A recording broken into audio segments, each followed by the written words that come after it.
I watched it all unfold through the club's livestream from my hotel room in Dubai, 8 time zones removed. On my laptop screen, my parents sat at Rachel's table, nodding with practiced concern as she calmly explained my supposed collapse to an audience of 200 of the wealthiest people in 3 counties.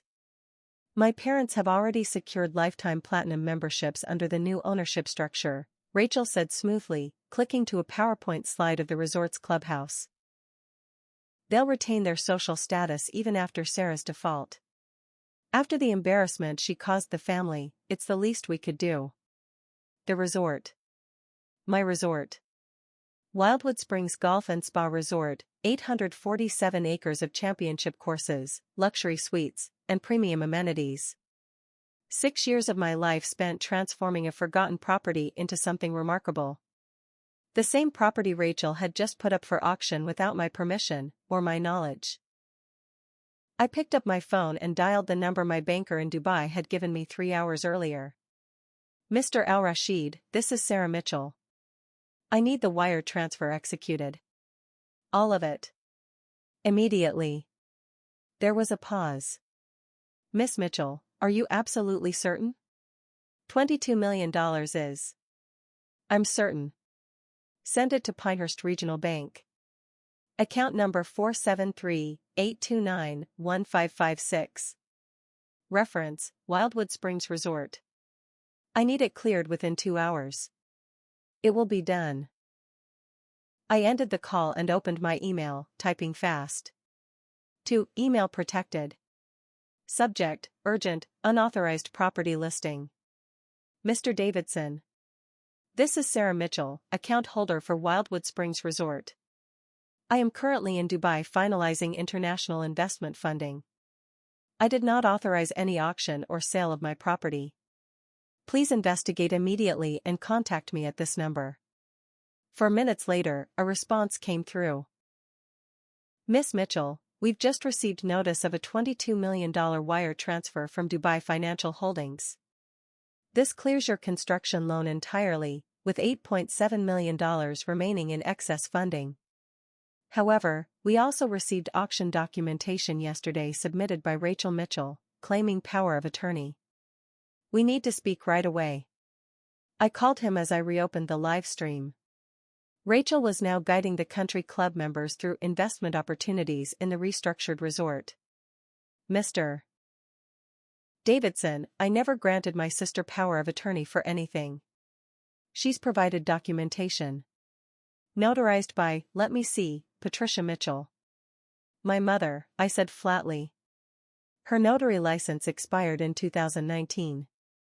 Any documents she notarized after that date are invalid. And I was in Singapore on November 8, the date listed. I have passport stamps and hotel records. Silence stretched across the line. Ms.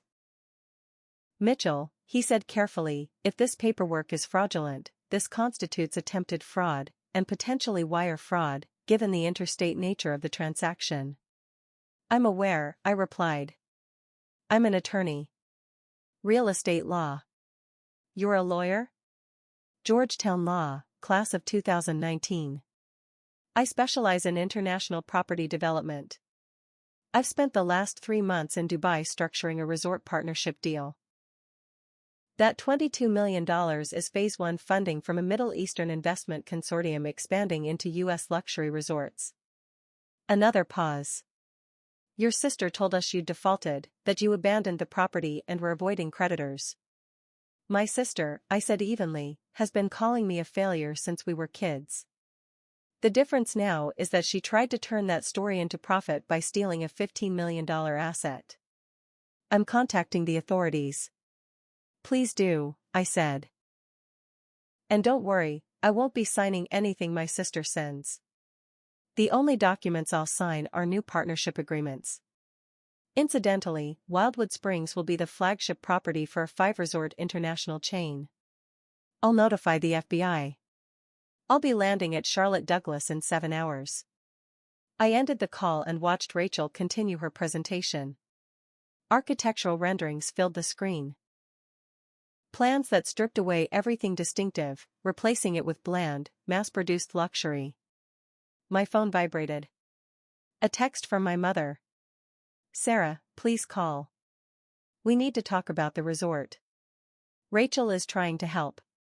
I didn't respond. Instead, I called my business partner in Dubai. The wire transfer cleared, I said. But my family tried to auction the property while I was gone. A sharp exhale. I warned you. I need the partnership contracts sent to my U.S. attorney today. We're accelerating the launch. Done. And Sarah, you were right about your family. I know, I said. I should have listened sooner. The 13-hour flight home was spent drafting legal filings and preparing for impact. I landed at 6:47 a.m. and drove straight to Pinehurst Regional Bank, arriving just as Mr. Davidson unlocked the doors. Ms. Mitchell, he said, ushering me into his office. The FBI will be here this afternoon.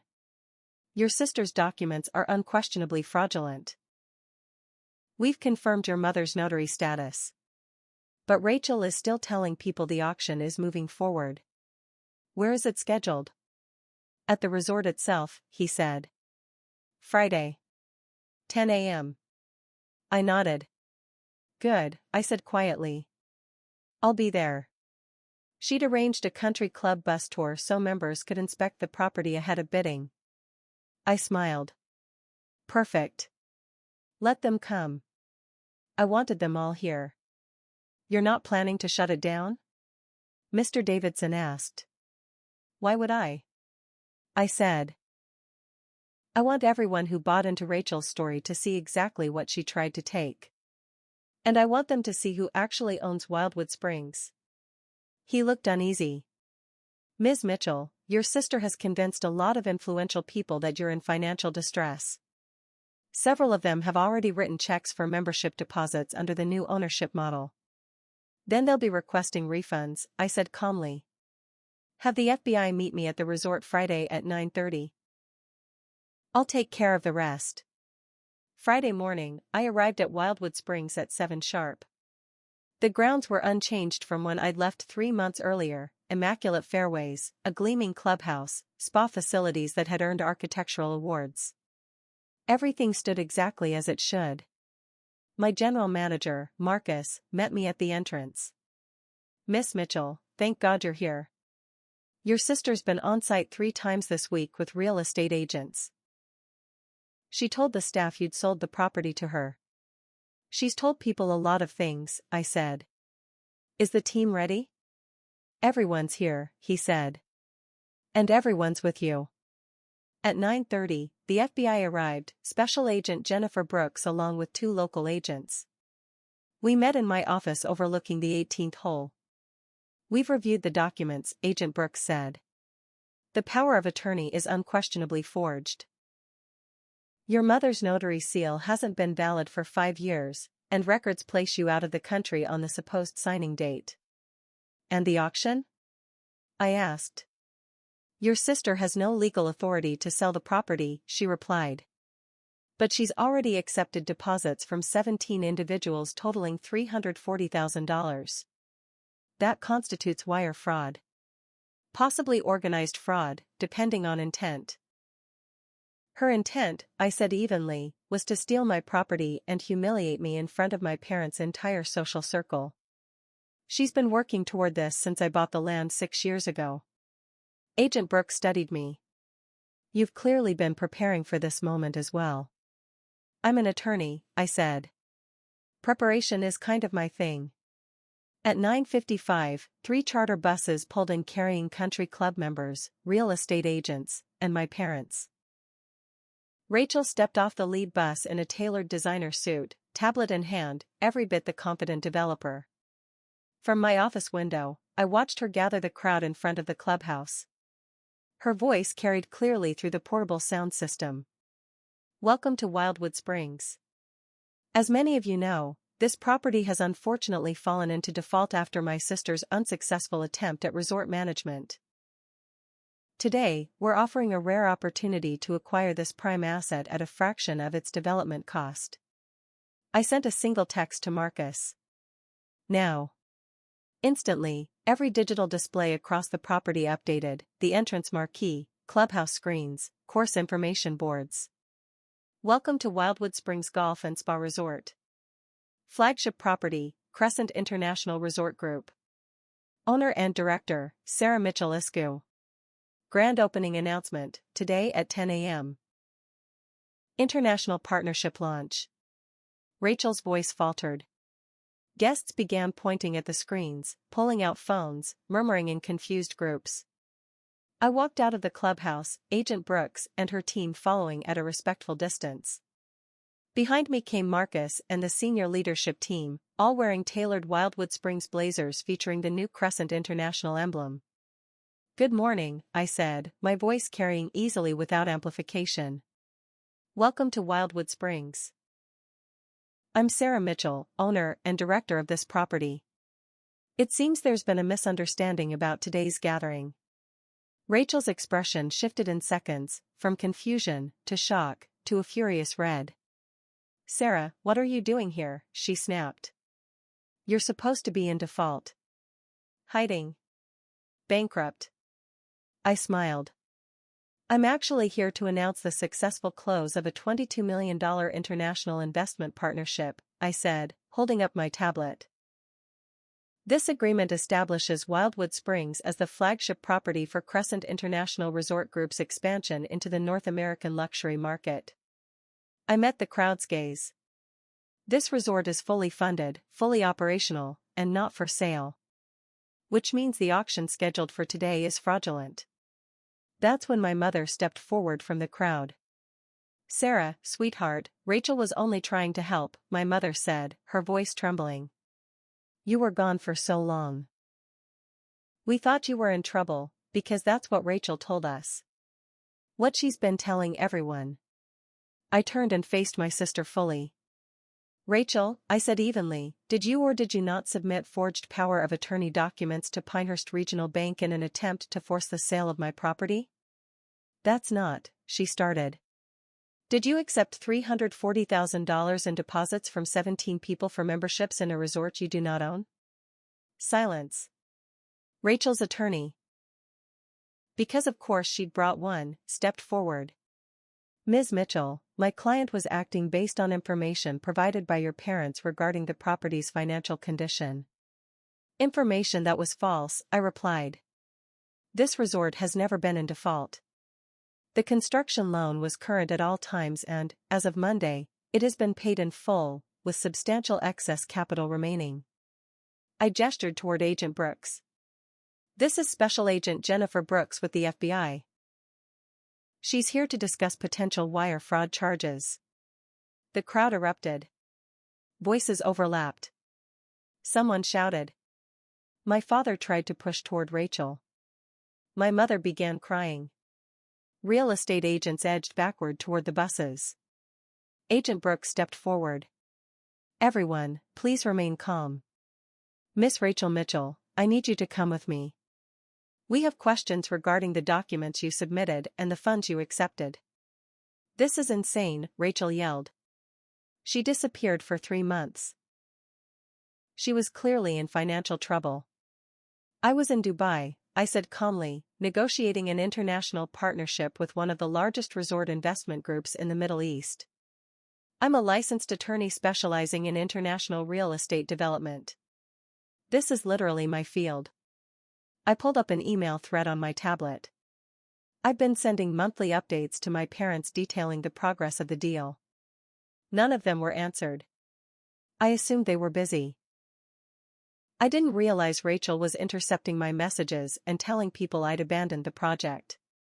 My father finally spoke. "You're a lawyer? Since when?" "Since 2019, I said. "Georgetown Law. I mentioned it at Thanksgiving that year. You said it was nice and went back to talking about Rachel's marketing career. The same marketing job Rachel had been fired from 8 months earlier. Something no one in the family knew, because she'd been pretending otherwise while planning to steal my resort." Agent Brooks was reading Rachel her rights as 2 agents guided her toward an FBI vehicle. Rachel was still arguing, still insisting she'd only been trying to help. My mother approached me, mascara streaking down her face. Sarah, we didn't know. Rachel said you called her, that you asked for help. I never called Rachel, I said. I haven't spoken to her in 6 months. The last time we talked, she told me I was wasting my life on a doomed property that would never succeed. I gestured to the immaculate grounds, the full parking lot, the staff standing ready. Does this look doomed to you? My father stared at the digital displays. $22 million, he said quietly. You secured $22 million. Phase 1 funding, I corrected. Phase 2 will be another $18 million once the partnership structure is finalized. We're adding 2 additional golf courses, a world-class spa, and luxury villas. Within 3 years, Wildwood Springs will be the premier resort destination on the East Coast. An older man in the crowd, Harrison, who'd known my family for 3 decades, started clapping. Then another person joined. Within moments, half the crowd was applauding while the other half stood uncomfortably, realizing they'd written checks for an auction that never should have existed. For those who paid deposits, I said once the applause faded, refunds will be issued within 3 business days. I apologize for the confusion my sister created. I paused.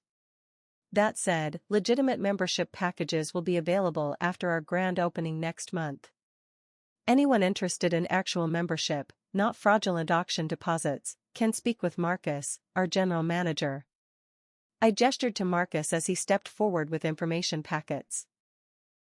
And now, if you'll excuse me, I have an international conference call in 20 minutes to finalize our partnership launch. Mr. Davidson from Pinehurst Regional Bank is available to confirm all financial details, and Agent Brooks can address concerns from anyone who believes they were defrauded.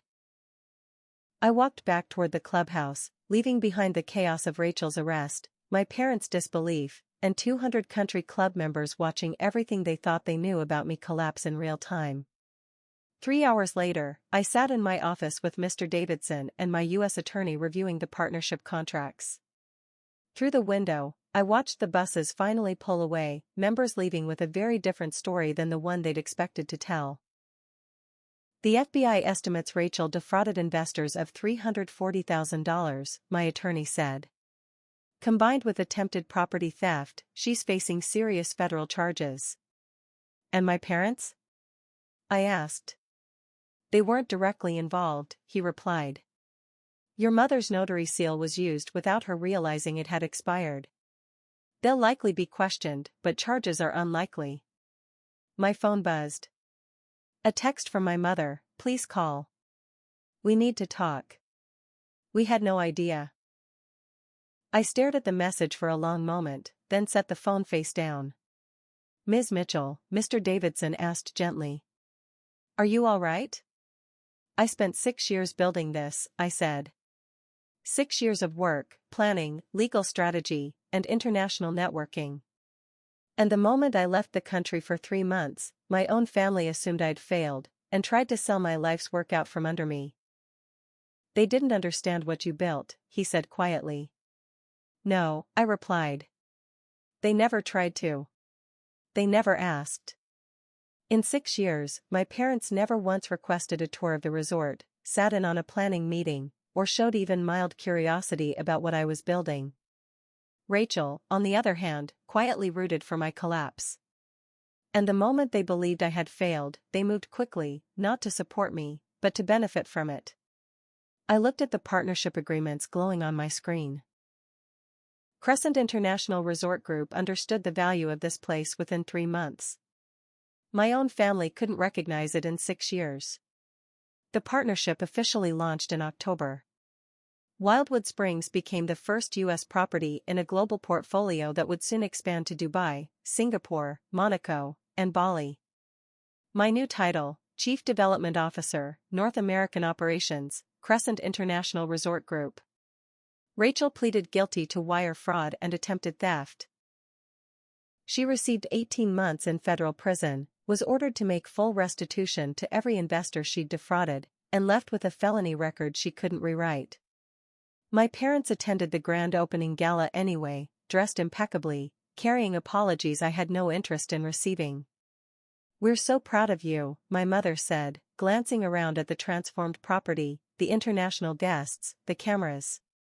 "You're proud now," I replied. "When you thought I'd failed, you were ashamed." "We made a mistake," she said softly. "No," I said. "You made a choice. When Rachel told you I was in trouble, you believed her without asking me. When she said I'd abandoned the property, you accepted it as fact. At no point did you stop to consider that your daughter, who went to Georgetown Law and specialized in international property development, might actually know what she was doing." My father stepped closer. "Sarah, we didn't understand." "No," I said again. "You didn't. And you never tried to."